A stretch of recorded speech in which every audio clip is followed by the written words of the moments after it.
The handling of drug tests at the Commonwealth Games, details at 11. Tuesday, February 7th.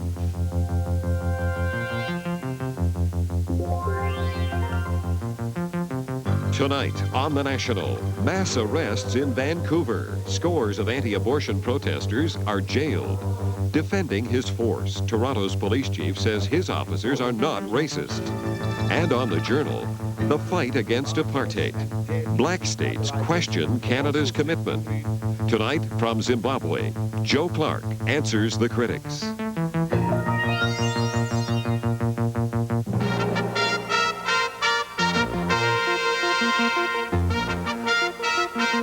The National with Peter Mansbridge. Good evening. Trouble today at British Columbia's only private abortion clinic. Demonstrators blocked all the entrances to the Vancouver building despite a court injunction forbidding them to do that. Police moved in and arrested them. And tonight, more than 100 people are in jail. Ian Hannamansing reports. They call this Operation Rescue. Dozens of anti-abortion protesters trying to stop people from going into Vancouver's only private abortion clinic. Blessings all mine. They've been here before, and the last time, 2 weeks ago, a judge issued an injunction ordering all protesters to stop blocking the clinic. It's clear, flagrant contempt of the court order that this building be left free and clear and that its staff and its patients not be intimidated. But the protesters said the injunction and the threat of arrest wouldn't deter them. I guess our position is if this place attempts to open, we will just do whatever we can to prevent killing. At first, the police just watched. During other protests, they had said they wouldn't step in until a judge issued a special order to arrest. Shortly after 10 o'clock this morning, they received that order. The judge who had issued the original injunction now wanted all the protesters arrested for contempt of court, disobeying his order. The arrests were slow and methodical, but finally the more than 100 demonstrators were loaded into paddy wagons and taken directly to the courthouse downtown. But before their cases could be heard, the judge had to decide if the injunction should continue. A priest who had been arrested after an earlier demonstration, Reverend Vincent John Hawkswell, told the judge the injunction was pointless. He said abortions have to be stopped. I'm prepared to do everything I can to stop it, whether that breaches an injunction or not. But the judge, Mr. Justice Lloyd Mackenzie, replied, if there is such a free choice, the result is anarchy, not the rule of law. Justice Mackenzie will decide tomorrow whether or not to continue the injunction. That's also when he'll start to hear today's contempt of court charges. Meanwhile, both sides are claiming victory. The abortion protesters are saying they shut down the clinic for a day. The clinic organizers say they have finally ended the protests outside. Ian Hannamansing, CBC News, Vancouver. The chief of the Toronto Police Force says morale among his officers is at an all-time low. Jack Marks appeared today before a special task force looking into racism and the police. Marks told the inquiry that police in Toronto are professionals, not racists. And he says they've been devastated by what he calls recent media hype. Our legal affairs specialist, Vicki Russell, reports. The chief of Canada's largest metropolitan police force looked angry today as he defended his force against charges of racism. I know of no time that morale of this police force has been lower. Police in the Toronto area have been fighting criticism of their practices for the last 6 months. There have been charges of racism and poor relations with minority groups. The majority of members of this force are professionals and do not warrant the charges of racism leveled against them. The controversy started last summer when a black man in Toronto was shot and a policeman was charged. In December, an 18-year-old black teenager was killed in Brampton, Ontario, while driving a stolen car. 2 police officers were charged. The incidents caused more tension in an already volatile relationship between blacks and police. Some members of the black community took to the streets to demonstrate. Today, that tension spilled over into the hearing room as one commissioner criticized police hiring practices of minorities. If this hearing consisted of a shareholders meeting, in view of the 20 reports that you have been given and told what to do, you guys would be fired summarily. I don't think you need to respond to that, sir. I don't think you need to respond to any such statement. Metro Police say they've worked hard to improve relations. They claim their employment equity program is working well. They point out 4% of their staff is made up of visible minorities. But one commissioner said it should be 4 times that to reflect the makeup of Toronto's population. Therefore, we are a long way away. Yes, we are. Although the commission heard from police today, it has also been hearing from citizens. Last week, this man urged that 1/4 of the police force be made up of visible minorities. He ended his comments in tears. I cannot go on. Thank you for You being... have to change the system. The task force will be holding hearings in 3 other Ontario cities and will submit its recommendations on improving race relations to the provincial government at the end of February. Its report will be the 8th in the last 10 years. This commission hopes its recommendations will be more successful in bringing about change.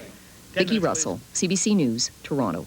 The judge running the inquiry into drugs and sports got a close-up look today at some of the drugs used by Canada's weightlifters. One of the team members gave Justice Charles Dubin a bottle of pills, masking agents that are used to cover up an athlete's steroid use.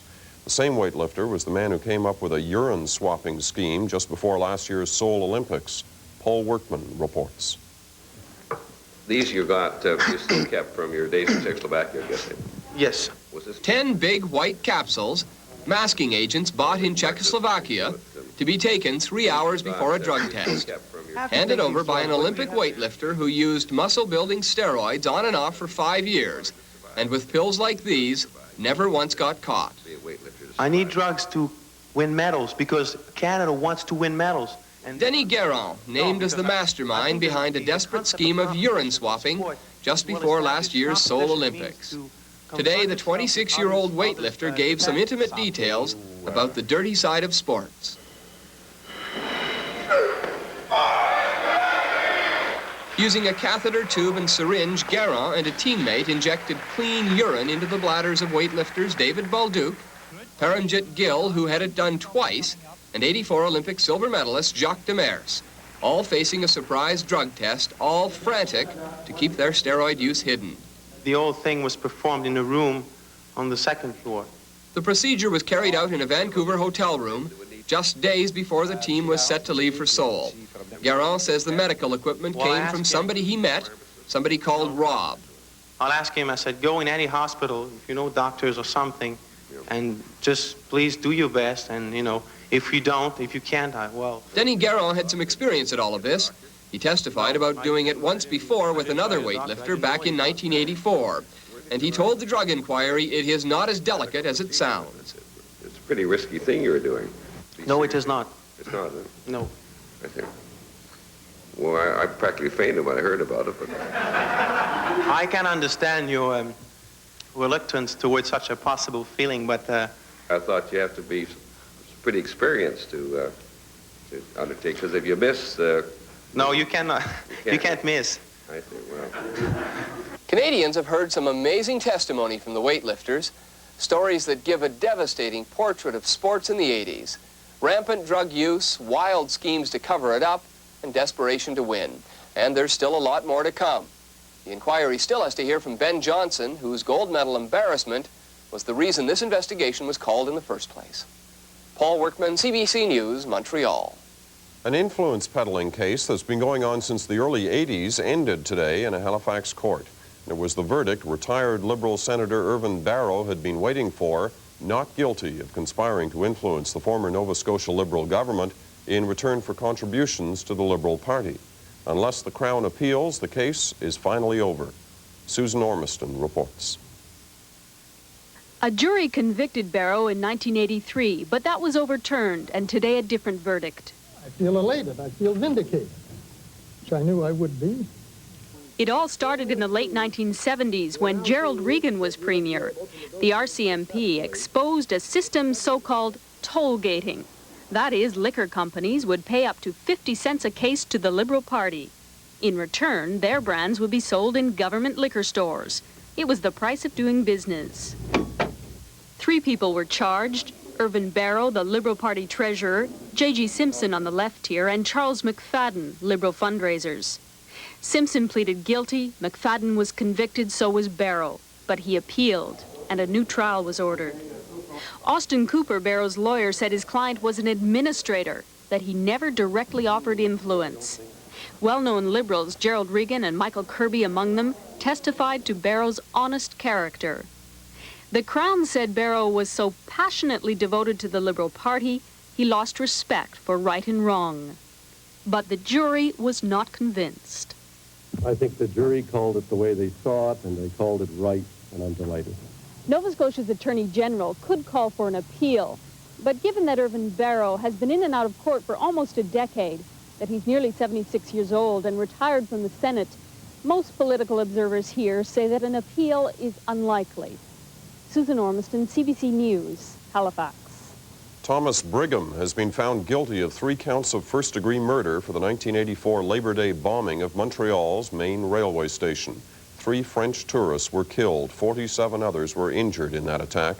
It was the second trial for Brigham. He was found guilty the first time round, but an appeal judge ordered a new trial. Brigham, who is 69, must serve at least 25 years before being eligible for parole.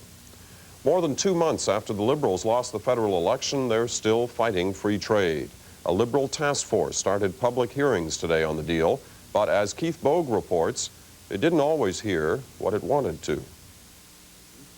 The Liberal task force is looking for new ammunition to throw at the government now that the free trade agreement is in force. It's asking whether the government is doing enough to help workers adjust to the realities of freer trade. We would recommend a compulsory job vacancy registry, comprehensive employment information system, expanded job counseling services, including support for non-profit, community-based job counseling. But some Liberals feel the task force approach is wrong, that it's short-sighted and looking only at the dark side of the trade agreement. From a financial point of view, it's positive for both our businesses. Rod Brydon is a businessman and a very prominent Liberal, who some thought might even run for the party presidency. During the election, he campaigned against free trade. Now, he says, Canadians have to live with the trade deal, and so Liberals should be pointing out the opportunities it offers. There probably are risks associated with the free trade agreement related to sovereignty, social programs, and adjustment. But I think it's important that we look at the agreement and we look at the opportunities in Canada to recognize that what we should be doing is finding where are the opportunities that offset some of these risks. Trade critic Lloyd Axworthy admits the party may have to alter its stand on the trade issue somewhat. But he says that doesn't mean Liberals are about to soften their opposition to the deal. The agreement over time will have very negative results for this country, and nothing I heard this morning changes that. For Axworthy, the battle over the trade deal is far from over. In fact, he's keen to fight another election on it. He says once the Canadian people have had a few years with the trade deal, they'll realize the Liberals were right all along when they said the deal was a sellout. Keith Bogue, CBC News, Ottawa. A follow-up to our story last night on Alberta's plans to elect its next member of the Senate, Prime Minister Mulroney says he will not go along with those plans. Alberta wants to hold a province-wide election for the next Senate seat. The name of the winner would then be submitted to Mulroney.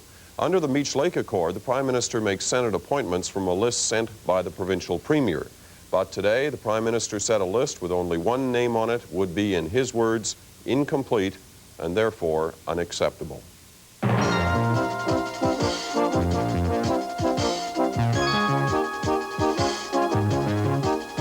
Coming up on The Journal.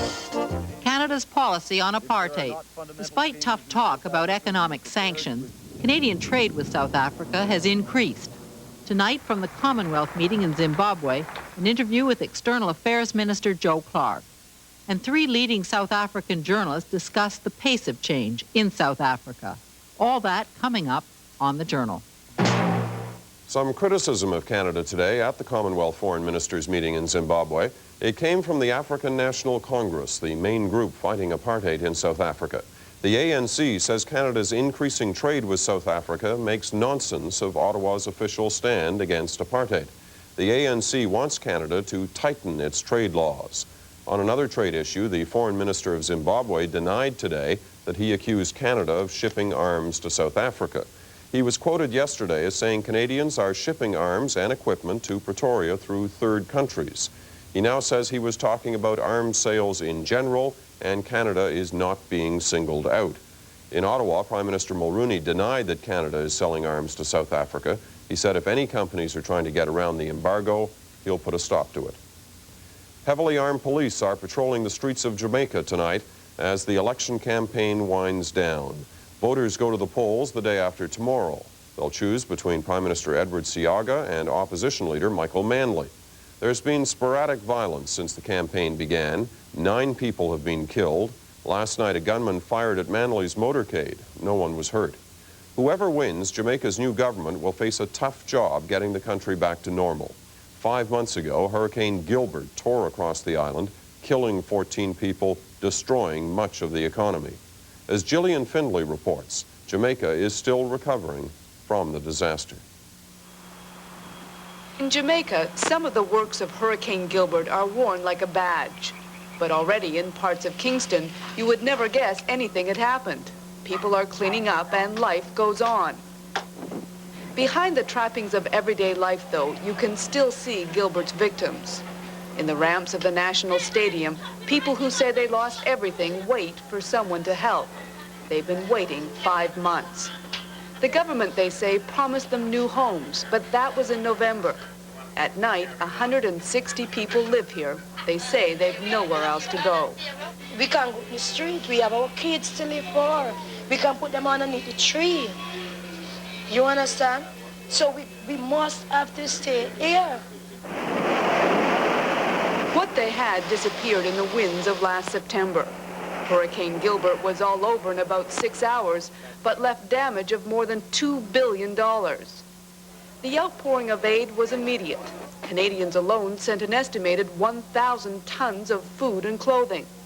But it arrived in Jamaica at almost the same time as the election campaign began. The opposition charged the government was using aid in its bid for re-election. The government denied it. Today, Canada's High Commissioner said Canadians who donated to the effort shouldn't worry. And we are as confident, I think, as one can reasonably be that the relief did get out to the people. And the relief is still going out. At one time, warehouses like this were filled to the rafters with food and clothing waiting for distribution.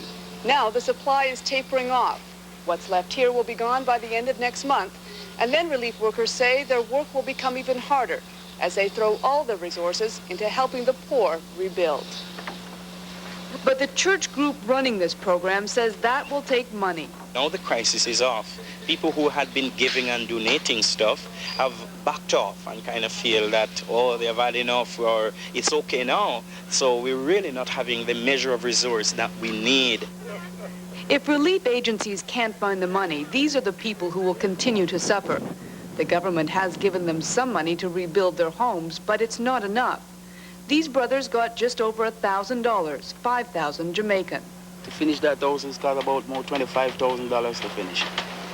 And I don't have it. The Jamaican government doesn't have it either. This is not a wealthy country. 5 months after the hurricane, the recovery is well underway, but it could take 5 years before it's completed. Gillian Findlay, CBC News, Jamaica. The United States has released its annual report on human rights around the world, and the report has some unusually harsh words for one of Washington's closest allies, Israel. The report from the State Department says the Palestinian uprising has led to a substantial increase in human rights violations by Israeli authorities. It says Israel caused avoidable deaths because the army was caught by surprise and didn't know how to deal with the rioting.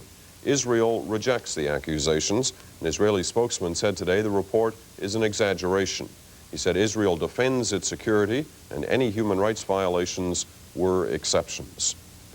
Bjorn Borg, the former Swedish tennis star, was rushed to hospital in Milan, Italy today. He was suffering from an overdose of sleeping pills.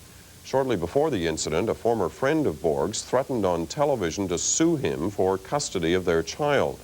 After doctors used a stomach pump on Borg, he left the hospital and said he was all right.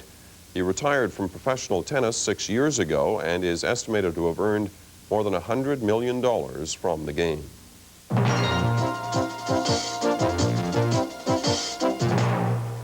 Well, Chinese communities around the world are in the middle of New Year's celebrations, welcoming this new year, the Year of the Snake. In Chinese tradition, the snake represents a time of change. For some people, it means a time of instability and doubt. The people of China are marking this new year with a lot of uncertainty. As our Asia correspondent, Georges Tremel, reports, the Chinese are wondering if the Year of the Snake means an economic bite just ahead. New Year's Eve in Beijing. Almost every Chinese sets off his own fireworks, sometimes from their own window. The fireworks are supposed to ward off bad spirits. This year, the Chinese may be hoping they'll ward off difficult times. In the markets, there are no shortages during the holidays. The government is spending hundreds of millions of yuans to fill city shelves, especially in the state-controlled markets. And it is also controlling prices. The cost of meat, for example, is not rising. But even here, prices are going up. These apples went up 10% since December. In general, the price of fruits and vegetables has increased by as much as 50% in the last 6 months. Inflation is just a temporary setback, says this manager of the state market, until China's economic reforms take hold. In this free market, some of the fruit sellers tell us that people are really unhappy. This mother has just bought some milk. Each pouch cost 23 cents. They used to cost 15. She's worried because she knows that salaries are not keeping up with the cost of living. Even simple recreation is more expensive. At the Park of the Temple of the Earth, the admission fee has tripled since last year. But the Chinese are determined to forget all their troubles during this New Year's celebration. For the government, the celebrations are only postponing the economic challenge. Just like these performers, China will have its own balancing act. It will have to control inflation without killing economic growth. Georges Tremel, CBC News, Beijing. And that's The National this Tuesday night. Thanks for watching. For CBC News, I'm Peter Mansbridge. I'll be away the next couple of nights. Knowlton Nash will be here. But stay with us now for The Journal.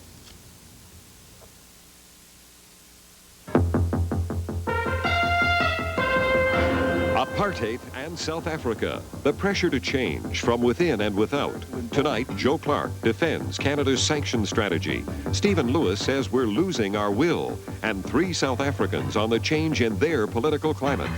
And on Diary, storms on the sun, solar flares, how they scramble earthbound communications. The Journal with Barbara Frum and Paul Griffin. Good evening. For 4 years, the Mulroney government has taken the lead in calling for economic pressure against South Africa's apartheid policy. But 1988 figures show our trade with South Africa has actually increased. The timing isn't good for External Affairs Minister Joe Clark. He's in Zimbabwe to chair a conference of Commonwealth ministers on the campaign against apartheid. Today, Clark also had to explain a Globe and Mail story quoting Zimbabwe's foreign minister, charging that Canadian companies are dealing arms to South Africa. Tonight, we will be taking a closer look at Canada's South Africa policy and how sanctions are affecting the people and the politics in South Africa. But first, in Harare, Zimbabwe, Canada's External Affairs Minister, Joe Clark. Mr. Clark, let's begin, please, with this accusation that we are selling arms to South Africa. The foreign minister of Zimbabwe says he's still going to hit you tomorrow with the facts. What are the facts? Oh, I don't think that's going to happen. I saw a story in the Globe and Mail. It was faxed out here, and I went to see him immediately, and he said that there had been a misunderstanding. He then issued a statement retracting that. There are no Canadian arms shipments to South Africa. We've got a very firm and effective control system. And it's too bad this uproar has arisen, because it has, I think, in Canada, overshadowed a meeting that has been quite successful. Not spectacular, but quite successful. Mr. Clark, what is the spirit of that meeting? Because certainly every statement from a frontline leader has suggested that they think we've dropped the ball. Is that how they feel there? No, that's not at all the situation here in Zimbabwe. There were a couple of ministers who were concerned about the most recent Canadian trade statistics, as I've been concerned about them. And they were asked questions about that by Canadian media, responded to that. But that's not really what the meeting's about, and it certainly hasn't affected to any degree the authority with which I've been able to conduct the meeting. I think you will find that Canada's authority in the Commonwealth and on this issue is very solid. It's solid because the program that we've been following to fight apartheid has been a very effective one. And probably it needed a country like Canada that is a member both of the Commonwealth and of the Economic Summit can try to bridge those two very different views on this problem. Needed a country like us to provide to play the kind of role that we're playing. I was worried for a while when I saw those reports and when the trade stats came out that Canada's ability to continue leading on this issue might be impaired, but it hasn't been at all. Mr. Clark, you said yourself on your way to this meeting that those trade figures could look embarrassing. Why did it happen? Well, it's happened for 2 or 3 reasons. One is that there has been a net increase in Canadian exports of sulfur and our imports of some strategic minerals, minerals that keep our steel industry growing, and they're minerals that we can't get anywhere else. There's also the sulfur exports I want to look into. I want to see why they've been increasing. Part of the reason, and it's a fact of life here in southern Africa, part of the reason is that when we ship sulfur to this country, to Zimbabwe, it goes in bulk and is offloaded in South Africa, and it shows up as South African statistics. Now, it used to be that sulfur went into Mozambique through the port of Maputo and was carried by rail into Zimbabwe. It can't be carried by that rail line anymore because that rail line keeps being blown up, and that's precisely the kind of problem that is occurring here, that Canada and other countries